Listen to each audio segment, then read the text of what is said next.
চাঁদ, তুমি শুনবে কি আমার মনের কথা? সত্যি বলছি, আমিও যে তোমার মতোই একা। আমি ছিঁড়ে ফেলেছি ডায়েরির পাতা, যেখানে লেখা ছিল হাজারো স্বপ্নের কথা। শুধু ছিঁড়তে পারিনি আমার মনের পাতা, যেখানে জমা আছে অনেক ব্যথা।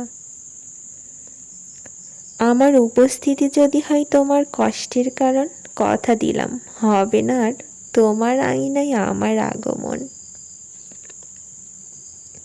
কষ্ট আমার চিরসাথী, কান্না আমার গান, ব্যথা আমার মুখের হাসি, দুঃখ আমার প্রাণ।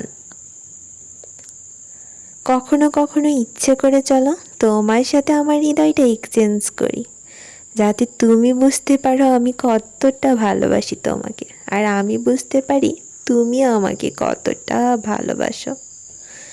জানি না আমি আর কতটা জল চোখ দিয়ে পড়লে বিশ্বাস করবে কতটা ভালোবাসি তোমায়। শুধু দূর থেকে তোমাকে ভালোবেসে যাব, কোনোদিন তোমার সামনে ভালোবাসার অধিকার নিয়ে দাঁড়াবো না।